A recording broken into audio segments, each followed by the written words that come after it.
Hi, this is James Gordon. I'm totally over here with a graphic novel review. Today's graphic novel we'll talk about today. Beneath the Trees Where Nobody Sees, Rites of Spring.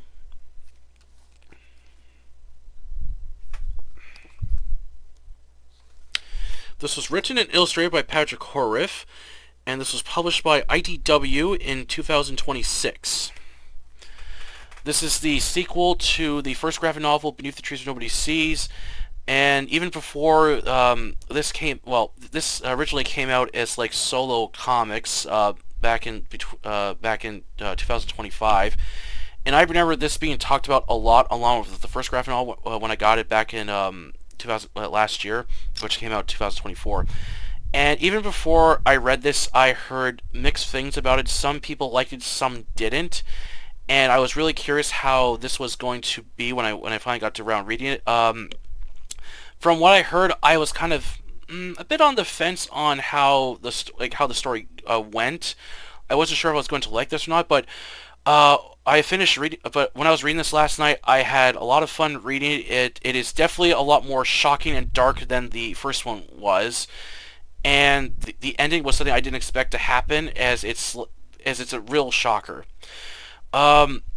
There were some issues I did have with the plot, but overall I still enjoyed Rite to Spring. To me it's a good sequel. It's a good sequel to the first one, and I'm definitely looking forward to reading more in this series. All right, on to the review. Plot. 8 years after the events of the gruesome murders in the small town of Woodbrook has returned to normal, it's now 1994. However, some of the residents are still haunted by those murders, especially Paulina, a mole mother who lost her husband Charlie after he was brutally murdered by Nigel and has become addicted to her meds. Lewis works in Samantha Strawn's store helping her out, but is also struggling with his own personal problems. He is a loner with no friends at high school and is secretly smoking behind his mother's back, as the loss of his father has affected him badly, along with his other family members.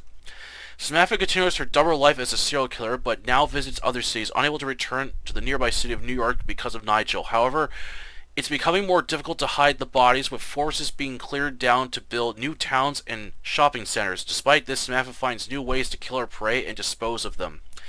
She's also been lying that her parents are still in Florida when in fact she murdered them back in the 60s.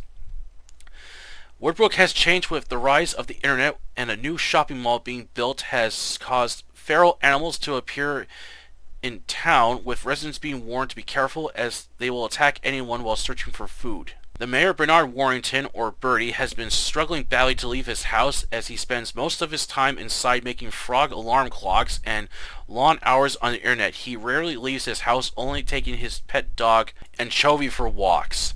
Monica Brewer, the sister of Daniel Brewer, has spent 8 years trying to find her missing brother and hasn't had any luck. Becoming frustrated by the police who don't care about her missing brother has driven Monica to desperate acts of finding him, which causes her to be very stressed, aggressive towards others, and chain smokes.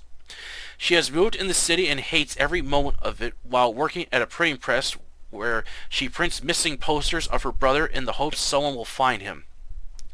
Monica spends every night online looking up gruesome murders, writing blogs on message boards, and visiting morgues to see if her brother will turn up, but still no new leads. After returning to her apartment, nearly getting mugged in the process, Monica checks her message board and gets a reply telling her to visit Woodbrook to find her brother. The next day, Monica packs up and borrows her coworker's red Volvo and drives to the nearby town. Upon reaching Woodbrook, Monica visits the local police station and meets Sheriff Patterson, who has some files on some of the unidentified victims of the murders that happened 8 years ago, as this one stands out. While going through the boxes of evidence, Monica finds pieces of Daniel's jacket, knowing it's him. Patterson tells her they are still searching through the forest for remains and it will take them a while. Monica doesn't want to wait and leaves. As she gets back into the Volvo, she is started to find a bare woman sitting in the passenger seat. She reveals herself as Samantha Strawn, who spotted her car and sent her the email about her brother's disappearance. When she asks Monica how far she'll go to find her brother, Monica replies she'll do anything to find him. Monica begins looking to the background of the murders that happened in '86, along with Samantha Strawn at the library. Going through the archives, she learns about the murders committed by Nigel, along with some of the residents who lost loved ones, including Lewis. Monica visits the local music store, Waxtown Records and chats with Lewis, getting to know more about Samantha. She then appears in the back of the alleyway. Lewis leaves with Monica and Samantha having a chat while walking about her lost brother. Samantha leads Monica to the house where Nigel and his mother Laura used to live. She tells Monica that Nigel has a lot of dark secrets undiscovered and a new family of koala bears living in the house is unaware of them. Monica is about to make a shocking discovery of Samantha and her dark past while playing a deadly game with Monica. Not only that, but Samantha's insanity is beginning to slip, causing her to become reckless and losing control over her bloodlust, making her become even more dangerous than before. Will Monica be able to outsmart Samantha, or has she already prepared for this event, along with the residents of Woodbrook about to learn who Samantha Strawn really is?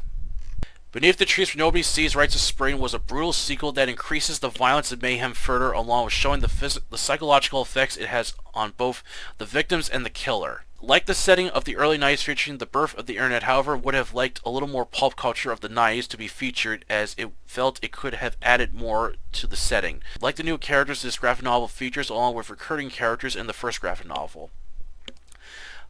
Monica Briller is a desperate sister in search of her lost brother, will do anything to find answers of what happened to him and who killed him, which leads her to becoming careless with some of her actions that cause the injury and death to some people. She was an interesting character and felt bad for her. Samantha Strawn, a skilled, very cutting killer, is always one step ahead of the law and everyone else. While she still carries out the same murder methods as before, however, the shell of her dark side is beginning to crack and expose who she truly is. Not only that, but Samantha decides to play a dangerous game with Monica, showing how reckless she's becoming, and towards the end the cracks spread further, breaking more pieces of her shell, revealing how dangerous and ruthless she's becoming. Now breaking her own rules, Samantha's final act in the town of Woodbrook is a very shocking, dark as hell, and even sad to see some of the well-liked characters being killed off. Rites of Spring also follows Lewis and a few other characters still trying to come with terms after the events in '86, showing the physical effects it has on them, causing mental and health problems. Like Lewis and his sister Wendy, as they are trying to move on without their father, which is taking a toll on their mother, who's becoming a drug addict. Bernie's mental state has worsened, as now he spends hours online while chatting with people and rarely gets outside.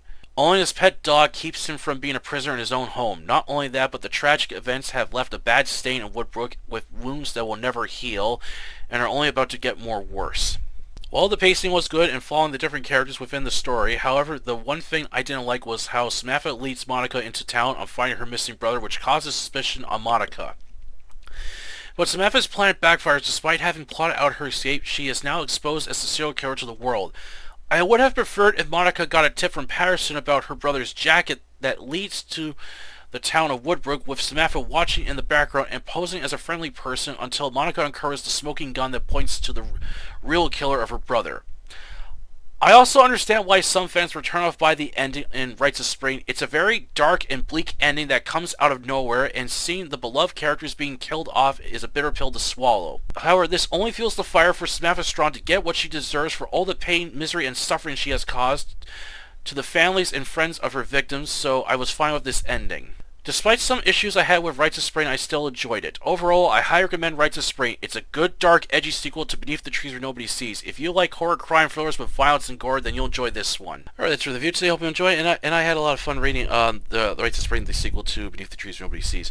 So I'll just start off what I like with this graphic novel. I like the setting that it takes place in the early 90s with the birth of the internet. It's just so interesting to see how the internet started out back then, which is completely different from today, where back then when you used the internet you couldn't use the phone, or you get dial-up internet. And Beneath the Trees, instead of the it's called the internet, but the internet service is called Winx Lab Online. I thought it was really cute. There's some like really cute name plays in the graphic novel. Like there's one part I was reading there's a restaurant in the background, and it's clearly based off of Pizza Hut, but it's called Pizza Shack or something, which I thought that was kind of a funny name, Pizza Shack. So I like the setting that the graphic novel takes place in. As I said in my review, I kind of wish there was more 90s pop culture in it, like maybe feature some like movies from the 90s, some albums from the 90s and stuff, and maybe like just to feature a little more of that 90s pop culture, just to make it like really like sprinkle in some more like detail to the setting. I would have liked that.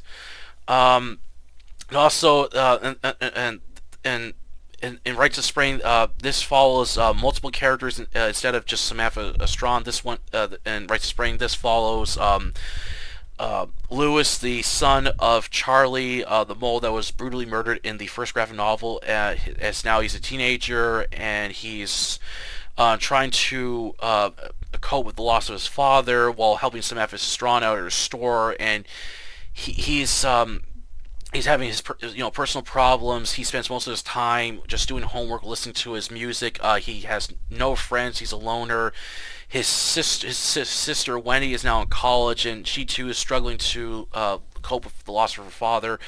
However, their mother is the one who's taking it worse. Paulina, who's become a drug addict with the meds she's been taking, which this is affecting her both mentally and physically. And as it shows in the graphic novel, like the toll that's taking her is just it's just slowly destroying her. And reading these scenes, I was just like, this is awful. What's happening to this character? And then the mayor of the town, Woodbrook, Bernie Winton, the turtle, his mental state has become even worse. He's become so afraid of going outside. He only goes out when he has to take his dog, Anchovy, for walks, and when he has to get stuff, and that's it. Well, he mostly orders stuff from online, and he spends most of his time making like alarm clocks, and then he just spends hours just chatting with people as he's just too scared to go outside. It's only his dog that gets him to go out. As I was like really feeling bad for this character, I thought if this guy doesn't seek help soon or do something to change his life, he is going to. This is eventually is going to lead to his downfall eventually. So this in the Rites of Spring, this shows the physical and mental issues and problems that people are trying to cope with while being haunted from the events in the previous novel, and it shows the toll that it has taken on them and stuff. While the town of Woodbrook is trying to move on from this, it's hard to fully scrub the wounds that have affected affected people's lives and the town's image. It's hard to remove these wounds. It's a stain that is that cannot be easily removed. This follows the second main character in the this follows the main character in the story, Monica. The sister of Daniel, who she spent 8 years trying to find her missing brother, and has become relentless in her search. That she's become aggressive, stressed, chain smokes, and spends long hours online writing on message boards, trying to find any lead she can to figure out where her brother has disappeared to. As the police are not helpful, they haven't provided any new leads, and she's gone to like morgues and stuff, and every time she looks at like a dead duck, it's not her brother, and she's starting to become like losing all hope. And she doesn't socialize with anyone. There's a part early on in the graphic novel where a bunch of friends are going out for a karaoke party, and they ask her to come to have some fun. She refuses. She's more focused on finding her missing brother, and she's like, it was really dark and a bit sad to reading these parts, as she's very this has caused a lot of stress to her, and there's parts I felt like it was like she's very becoming depressed trying to find where her brother had disappeared to. I also was kind of hoping we would get more a little more backstory on Daniel, as it doesn't talk a lot about him, but it does feature some more like photos of this guy, and it kind of makes you wonder what this guy was like before his life was snuffed out by Samantha Strawn. And then, of course, later on in the graphic novel, this leads to the part where she gets a tip from Samantha Strawn to come visit the town of Woodbrook to find the answer she's looking for, where Samantha Strawn decides to play a dangerous game with Monica to see how desperate she is to find her missing brother, which leads to the chaos that will ensue the town of Woodbrook. And Samantha Strawn is still a very smart and cutting character. She is becoming more ruthless than she was before in her double life as a serial killer, but now goes to like different cities and stuff, and she like is now using different methods on how she kills her prey, and then she goes to these great lengths to dispose of her victims to avoid being caught. However, her older age, she is becoming more restless, and the bloodlust that she was able to control earlier is now starting to cause her shell to crack, and it doesn't take long for more pieces of her shell to break off, revealing who she truly is to the residents of Woodbrook. As she's now become unhinged, which makes her very dangerous, and she's now starting to break her own rules, which she's becoming reckless. She's getting also careless in her actions, which will lead to consequence on her end as well. And I think to myself, this is only going to end like so many ways. What's going to happen to this character? Because I know him from serial killers in the past and stuff. When they start getting cocky, they think they're untouchable, and they will start doing things that they start breaking their own rules essentially. And all it takes is the one or a few mistakes for them, and that's it. They get caught or killed. If that's definitely what's going to happen to Samantha Strawn eventually. So overall, I enjoyed this story. As I said, I wish I wish they had more pulp culture from the 90s and stuff. I will say the whole plot of how Monica is led to Woodbrook by Samantha. To me, I felt that was like a really cocky thing of Samantha to do, because in the first one, she goes to all this length to make sure that nobody knows about her secret life, her secret double life that she has, and goes to these lengths to ensure that nobody ever finds out about it and doesn't want attention drawn to her. In Rite to Explain, she decides to bring someone, one of their victims' relatives into the town she lives in, and this starts to bring unwanted attention to her.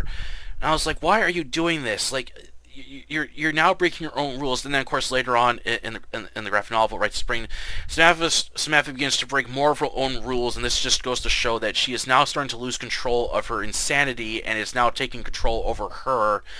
And she is now, and now she doesn't care if she has to bump off her residents within the town as well. So her character just becomes more unhinged as the story progresses. And the ending, holy shit, the ending, I was not expecting to get so dark so quickly. Like, it just escalates like very fast.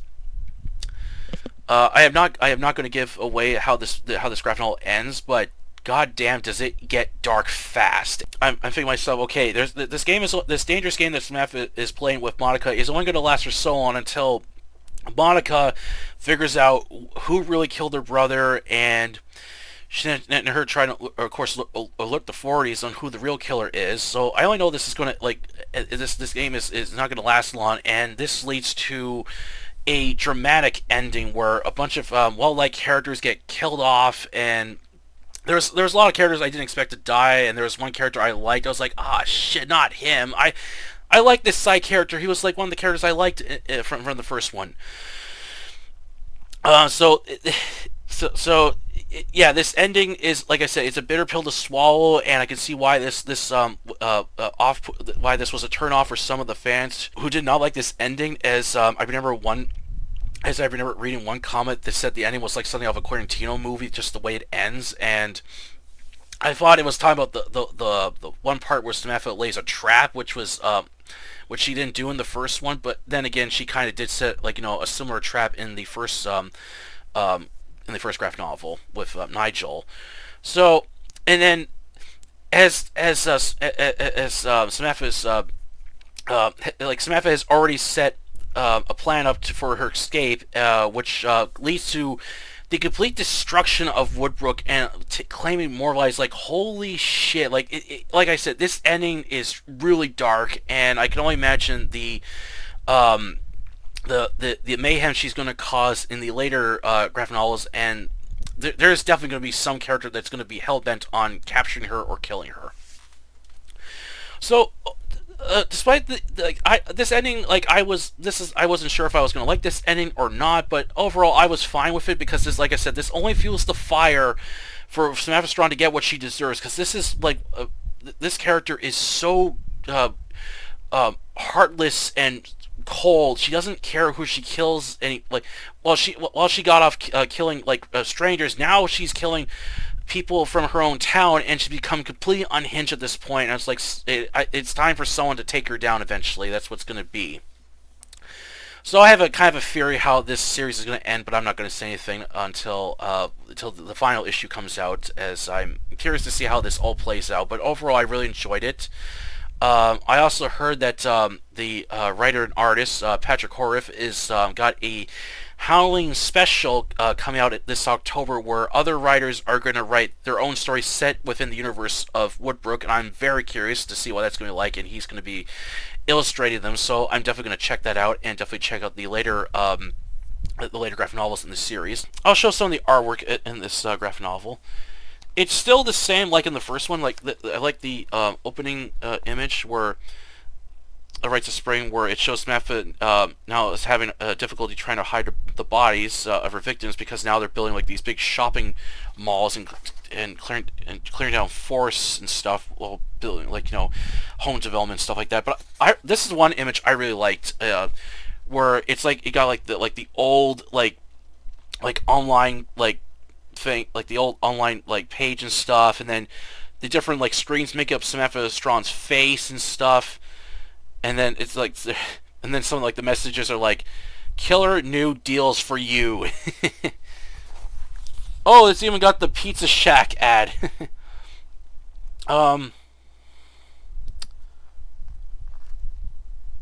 Yeah, so I really like the illustrations by Patrick Horvath. Like they're very colorful. They really stand out. And I just like the anthropomorphic characters that are in this story.